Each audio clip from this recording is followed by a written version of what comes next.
आकाशवाणी गोरखपुर से प्रादेशिक समाचार।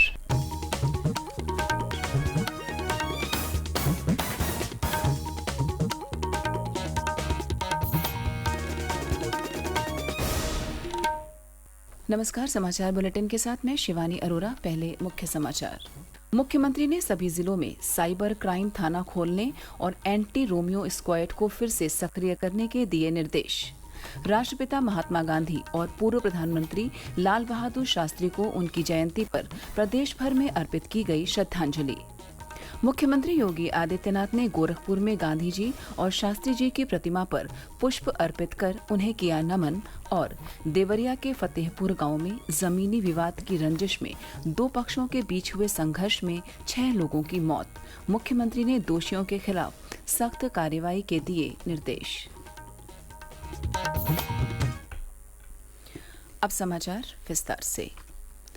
मुख्यमंत्री योगी आदित्यनाथ ने सभी जिलों में साइबर क्राइम थाना खोलने के निर्देश दिए हैं। साथ ही सभी थानों में साइबर सेल यूनिट गठन करने के लिए भी कहा है। प्रदेश की कानून व्यवस्था की समीक्षा करते हुए मुख्यमंत्री ने यह निर्देश दिए।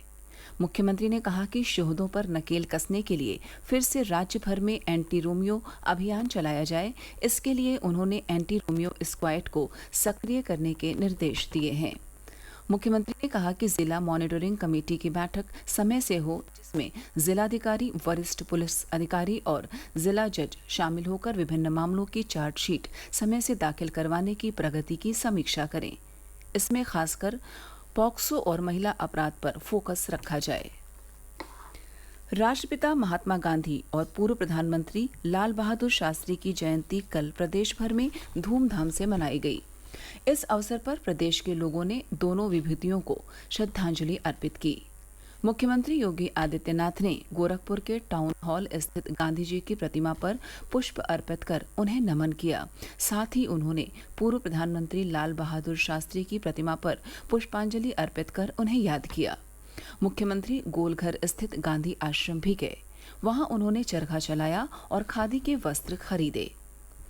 गांधी आश्रम में आयोजित कार्यक्रम में मुख्यमंत्री योगी आदित्यनाथ ने कहा कि बापू ने पूरी दुनिया को सत्य और अहिंसा का मार्ग दिखाकर यह संदेश दिया कि लोकतांत्रिक मूल्यों का पालन करते हुए दुनिया की बड़ी से बड़ी ताकत को झुकाया जा सकता है।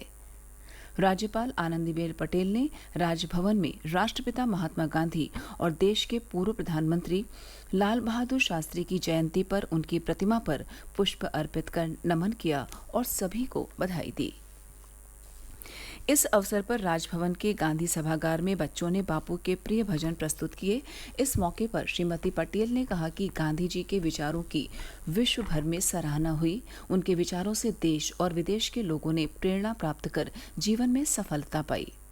राज्यपाल ने पूर्व प्रधानमंत्री लाल बहादुर शास्त्री को याद करते हुए कहा कि उनका व्यक्तित्व और कृतित्व देशवासियों के लिए प्रेरणा का स्रोत रहा है।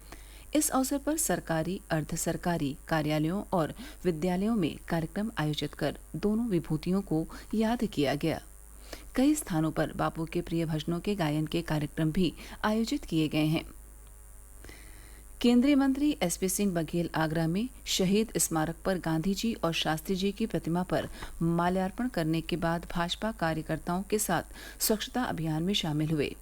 वाराणसी में लाल बहादुर शास्त्री स्मृति भवन संग्रहालय में पुष्पांजलि गोष्ठी और महात्मा गांधी जी के जीवन यात्रा पर आधारित छाया चित्र प्रदर्शनी का आयोजन किया गया। उन्नाव में इस अवसर पर स्वच्छता जागरूकता रैली निकाली गई।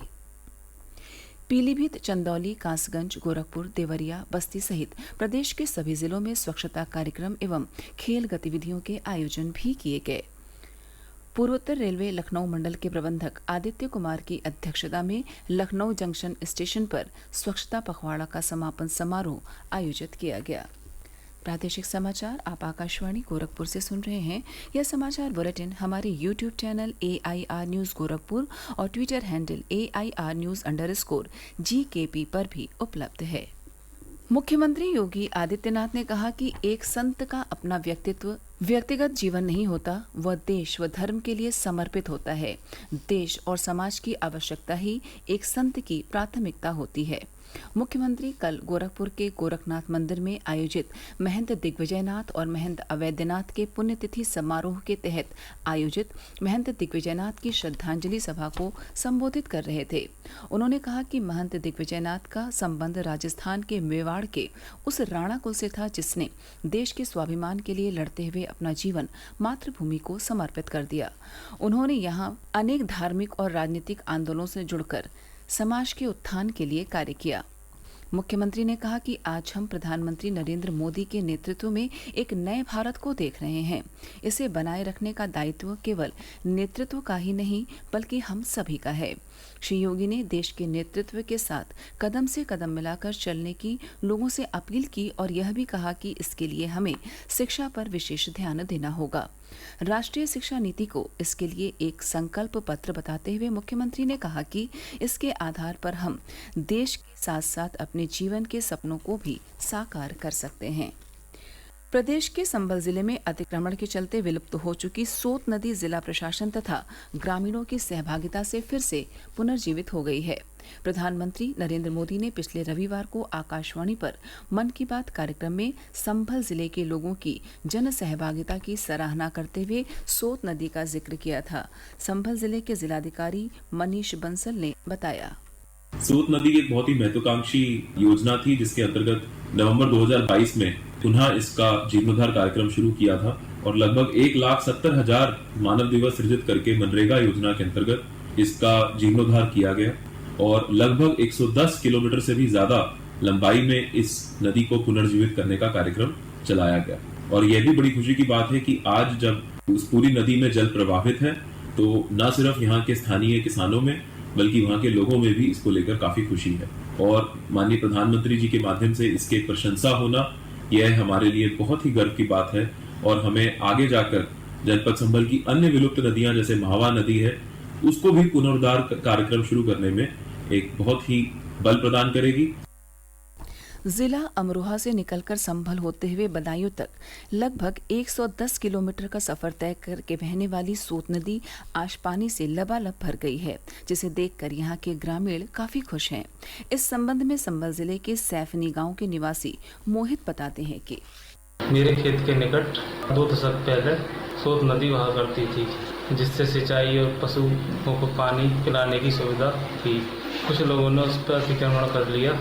अभी 3 महीने पहले उस नदी को पुनर्जीवित करा दिया है, जिससे लोगों में खुशहाली है। गाँव में पशुओं के लिए सिंचाई के लिए लोग परेशान नहीं होते। हम सरकार का प्रशासन का धन्यवाद करते हैं।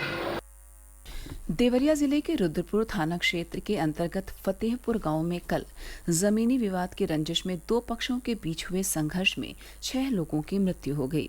जिलाधिकारी अखंड प्रताप सिंह ने बताया कि जिले के फतेहपुर गांव के लहड़ा टोले में आपसी रंजिश के चलते 2 पक्षों के बीच विवाद के दौरान एक पक्ष के एक व्यक्ति की मौके पर ही मौत हो गई, जबकि दूसरे पक्ष के 6 लोग घायल हो गए।